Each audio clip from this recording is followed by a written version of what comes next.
Ja sittenhän me rukasimme illalla sniklaa, kun oli pitkät pimeät illat ja pappas oli aina kohtuulla. No.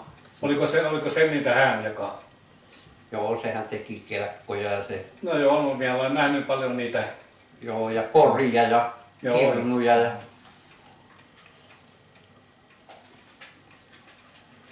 No onko teillä niinku te tiedätte missä ne on suunnilleen? Ne mitä se on tehnyt? Joo, on. Vai onko teillä jäljellä aika paljon täällä? Joo, tuolla päälläkin on yksi kirnu, pikkukirnu. Joo. Ja onko se tuntee? Onhan se tätä Pilsen, Viisontaron. No mutta nikkari, oletko te kaiken ollen nikkari? Onko teillä ollut vähän nikkarivikkaa kaikilla vai? Kaikilla, jokaisella. Ei kun itse kukin laittoi vielä omia, mitä viime tehdään. Kuka paremmin tekee. Tuossa, missä pappa on tekemässä kontti. Joo. Ja mulla on se kontti jäljellä. Muita mä olen nähnyt joskus, mutta täällä längessä. Näytä pojalle. Kova. Siellä näet tuossa mitään.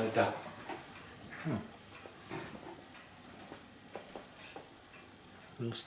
Oliko se tuo, mitä oli se niitä niinku spesiaaliteetti vai tekikö se? No se teki mitä se halusi. Ja se teki korvia ja vähän mitäkin semmoisia. Joo. Aamulla varhain se meni tuonne. Aamulla varhain meni tuonne ja paljon lämmitti sitä ja Joo. meitä nukumaan vai? Ja heinätooli ja semmosia. Ja. Alltså det där är ju ovärderliga grejer som, men det tokiga är ibland så har man inte sparat. De försvinner. Niitä oli noita tommosia, mitä oli tehnyt tuolla Luulajassa siellä, missä näytettiin niitä vanhoja tavaroita, kun kävimme siellä. Ja kysymä sitten, että siinä vaimoikaan tuli, ei se tiedä. Se minä selitin niille kaikki mitä se on. No, sinä tiedät tuota, että minä tiedän kaikki, että mä olen nähnyt, kun mä olen itse tehnytkin juttuja. No, tämä tiedät enää kuin mitä hän tietää. Joo, kyllä senhän on täältä ne tuli ne tavarat, kun ne tuli. Kukas muu teki niitä? En tiedä, oliko he kukaan muu joka? En tiedä, miten muuten teki. Ei vaan Järämässä, en vaan mitä minä muista. Ja itsehän tehit haraavat kaikki. Joo. Vikat sen varret.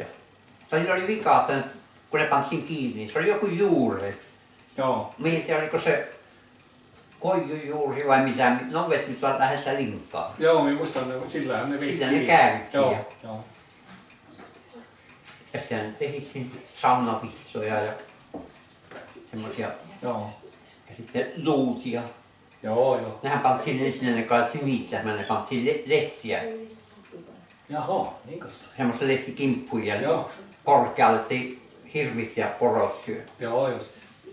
Ja sitten ne talvella nouvettiin ja niitä riipisi sitten lehmille, niillä oli saavit semmoinen, missä ne pantiin. Ja lampaille ne viskoittiin sinne karsiin. No. Se oli väkevä rehu varmaan. Joo, varmasti. Sen hunteraa, kun ne ennen pani niinku, että hirvi ei pitänyt ulettunut niihin. Ja hunteraa se olisi ollut niinku tänä päivänä, eli viime 10 vuosia. No ne olisi repineet maahan kaikki paikat, Jaa, kun niitä on niin monta. Joo, just se. Silloin niitä oli, jotka oli 80 vuotta ei ole enää ne hirviä. Joo. Ja nyt tässä näkee hirviä kohta joka viikko. Siellähän oli Ullatissa yksi kompeusvarasta, yksi Frans Karlssoni. Sehän oli melkein 100 vuotta. Se olisi täyttänyt 100 vuotta, mutta hän hamnasi Lillivallan lasarettiin. Ja se selitti hän. Se on vissi taija, se oli ollut hirviä ollenkaan. Ja se oli kieltokoppinen, se on pyytää. Joo. Ja kerran hän oli, siis se meni ampui hirviä. Ja kun hän tuli sieltä, se tuli vahit ja näytti. Siinä oli vaunun lavalla nyt. Ja sehän ookasi kiinni. Ja ne voisi, kuinka hän pitää sanoa, kun ne tulevat tutkimaan. No hän sanoi, mutta se kuitenkin tuomittiin linhan. Ja niin he piti mennä, se oli kaksi miestä. He piti mennä Liinhaasta ja Haaparannalle. Ja kun ne tuli sinne, ne oli vähän trikoissa ja ne meinasivat ottaa vastaan siellä. Mutta Fransi sanoi, että olemmekos me niin huonot ihmiset, että me emme Liinhankaan kelpaa. Mutta sitten hän oli päässyt sisälle, eikä teille tarvitse olla niin kauan, että se laski siihen. Ja sanoi, hän ampui väliin mettässä, antoi semmoisille, joilla oli köyhyys. Hän sanoi, että mennä sinne, siellä on hirvi. Se oli mukava se äijä. Minun täällä kun se päätti Tullatista. Oliko se kuullut sen jutun, kun se oli se niin kauhean iso proslari? Ei. No sehän oli se, joka selitti sen, niin se oli lyhyempi minusta. Saattaa oli metrin 65 senttiä eli jotakin semmoista. Jaha. Se oli selittänyt, kun hänellä oli niin kauhea proslari. Jaha. Ja hän sanoi, että se oli tavaton iso. Ja että se oli niin luja, että se oli, silloin käsivarrekki, ne oli tuolla kuinka vanha. Jaha.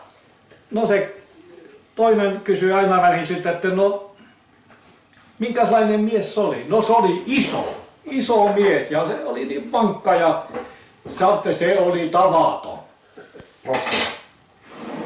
No viimein se kysyi taas, että no mutta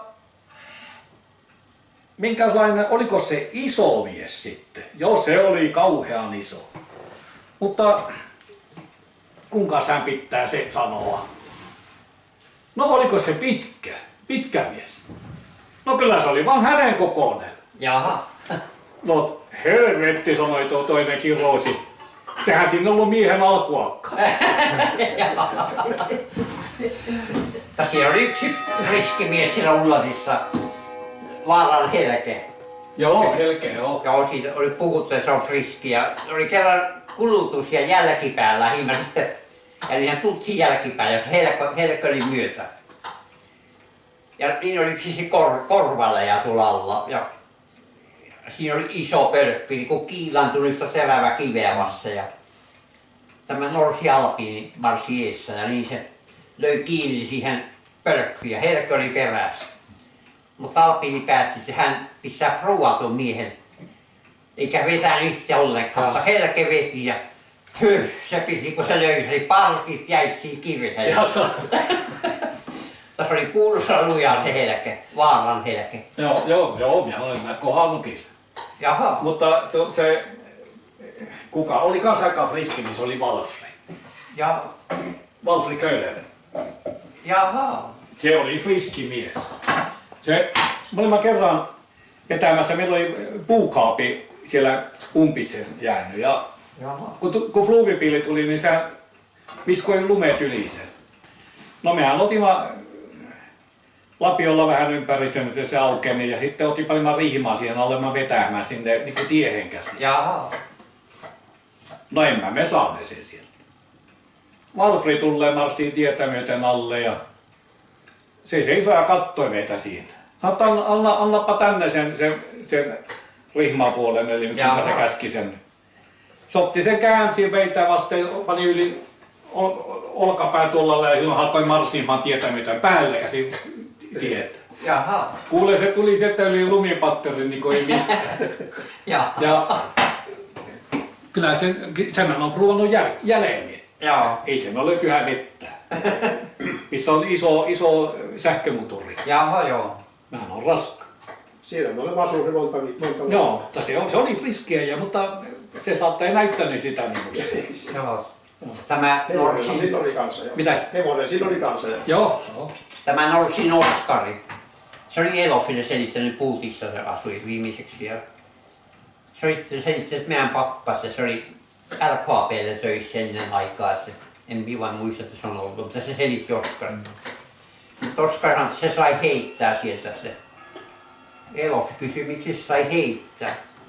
No se oli käsilastaus ja se lastasi niin iso kivi, että ne menee crossissa läpi. Mutta kyllä myskö se sen valehti. Kyllä siinä oli krovi käät.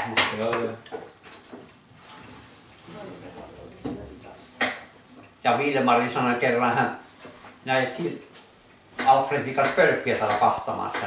Niillä oli mennyt kelkkarikkiä. Toisin tänne. Vilmari toi, se pappa korjaa sen. Ja siinä oli hohtimet sitten myötä Vilmarilla. Pappa oli ottanut, että kestäväthän nämä. Joo, kyllä ne kestävät. Sanoi, kun se painoi hohtimet, silloin hohtimet mentiin poikki. Vilmari se selitti, minä muistelin. Mutta kuinka se oli Fassa? Kyllä se oli aika krovia äijä. Joo. Siinä oli voimia. Kyllä siinä oli voimiakin varmasti. Sanoin, että kun se oli vähän tuulissa, se oli pitänyt, että hän on Norsin stolppi. Teimme tämän navetan tässä. Navetan kun tässä teimme. Ja tuli iso palkki. Joo, rautapalkki. Joo. Ja sitten miten kuka siellä tuli ja piti nostaa niitä. Eikä ne osannut sitä ne pappa. Eikö se ollut Brynus? Brynus oli joo. Ja piti nostaa katsoa kuinka, mutta ei se nostut. Se isä meni sinne, otti kiinni ja nosti ylös. Joo. Ei haittanut vain. Joo, se oli semmoinen tyyppikin, että sen uskotte siinä on aika vantteet. Joo. Se on kamala, minä muistaa sen aika hyvin. Jaha. Joo, minä muistan. Se on joitakin sen muistaa, taas sen on, jotka jotakin sitä ei muista ollenkaan. Ei ole. Joo, ei.